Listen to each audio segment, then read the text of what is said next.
Salam, selamat berjumpa kembali dengan saya. Saya sangat bangga, senang masih bisa bersekutu, berjumpa bersama saudara-saudara, keluargaku, dan sahabat-sahabatku.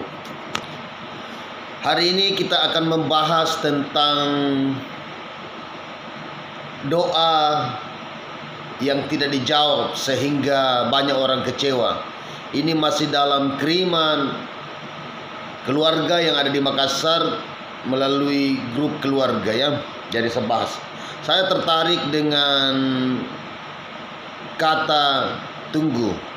Ada di situ yang dikirim melalui WA. Ada 3 tahap doa kita dijawab atau tidak dijawab Tuhan. Ada tidak, ada ya, dan tunggu. Ya, kalau tidak salah seperti itu yang dikirimkan. Haleluya, haleluya. Saudara kekasih dalam Tuhan, jika doa kita tidak dijawab Tuhan dari sekarang, tetaplah sabar dan tetaplah tekun dalam doamu itu kepada Tuhan. Dan perlu kita ketahui, memang ada doa yang Tuhan tidak jawab. Kenapa?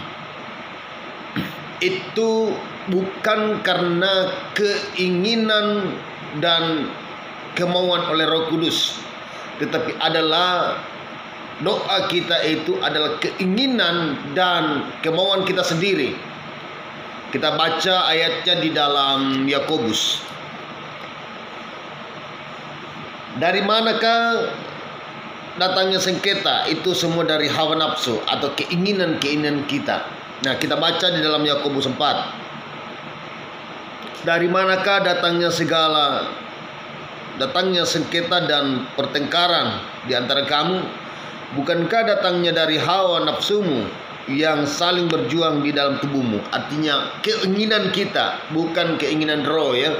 Bukan dengan keinginan sesuai yang standar buat kehidupan kita sehingga keinginan itu dapat mendekatkan diri kepada Tuhan, tetapi oleh karena hawa nafsu atau keinginan daging kita. Kita loncat di dalam ayatnya yang ketiga ya. Saudara bisa baca dengan pelan-pelan dari 1 sampai ke 6 ya. Saya baca ayat yang ketiga.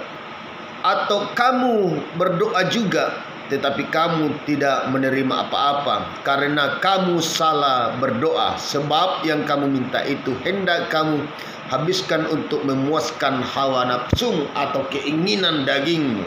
Itu adalah doa yang tidak akan pernah dijawab Tuhan. Sedekat apapun saudara kepada Tuhan, percaya doamu tidak akan pernah dijawab Tuhan jika itu adalah keinginan dagingmu sendiri atau hawa nafsumu. Kenapa?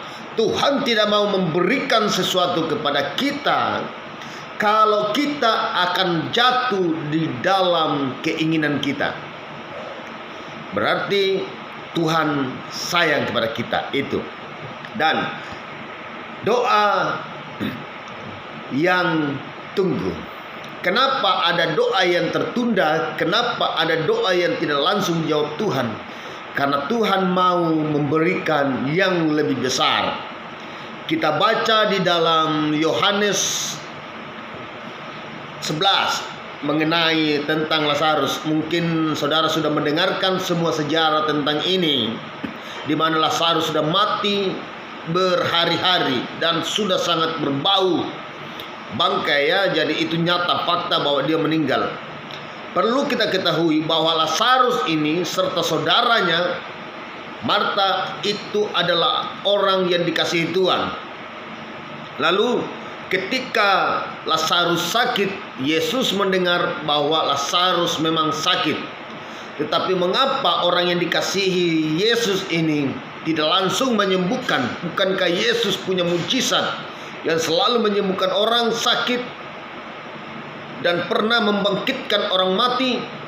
Yaitu ada salah satu anak-anak yang baru mati ya, yang baru mati. Lazarus dibangkitkan setelah berhari-hari ya, 3 hari kalau tidak salah. Kita baca ayatnya. Saya baca langsung ayat yang keempat dalam Yohanes 11 ya.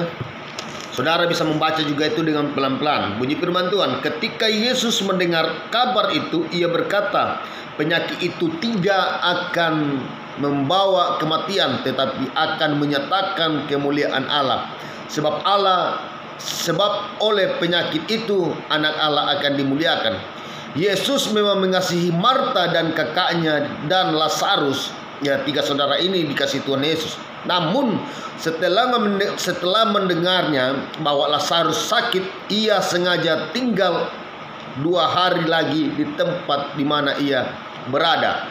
Jadi jarak Yesus dengan Lazarus saat itu tidak jauh, ya. Itu tidak begitu jauh. Dia dekat sebab kabar masih terdengar.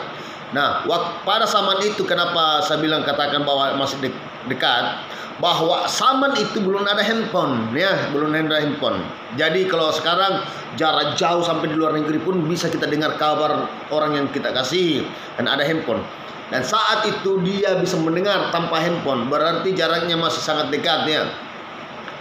Perjalanan 1 hari lah kalau jalan kaki, kurang lebih 1 begitu, masih dekat sekali. Saudara kekasih dalam Tuhan, mengapa Yesus menunda-nunda Lazarus disembuhkan? Biar Lazarus mati dulu. Kata Yesus, penyakit itu tidak akan mematikan dia. Tetapi buktinya dan faktanya Lazarus mati.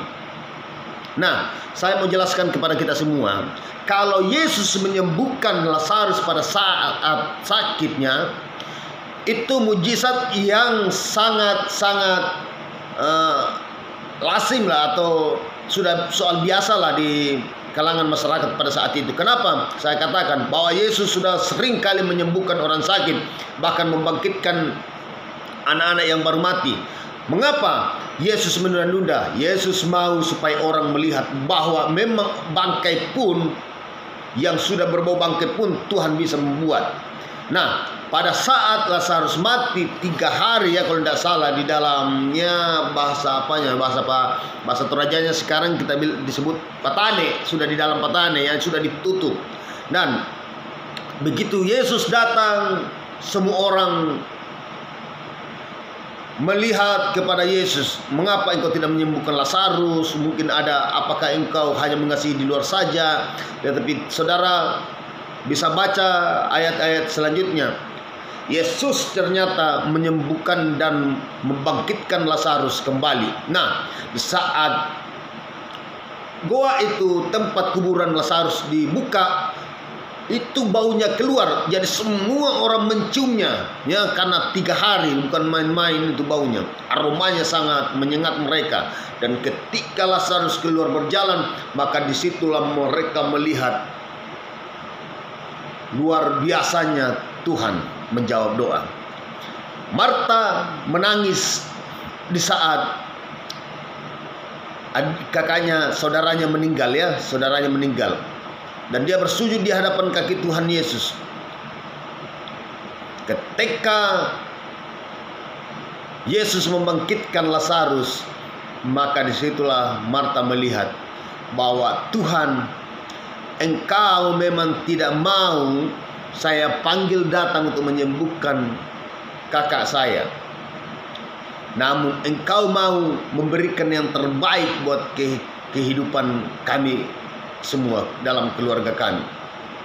Nah, disitulah melihat bahwa Yesus Tuhan kita, jika dia menunda-nunda apa yang kita inginkan, berarti ada sesuatu yang lebih besar dia akan ingin memperlihatkan dalam kehidupan kita. Tuhan berarti tidak mau memberikan yang kecil-kecil, yang biasa-biasa saja. Nah, itu saya tertarik sekali dengan kata tunggu. Puji Tuhan, saudaraku sekalian, mungkin ini saja firman Tuhan yang bisa saya bagikan.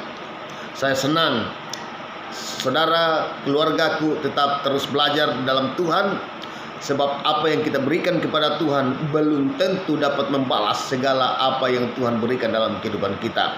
Tuhan Yesus memberkati. Sampai jumpa di video berikutnya. Salam.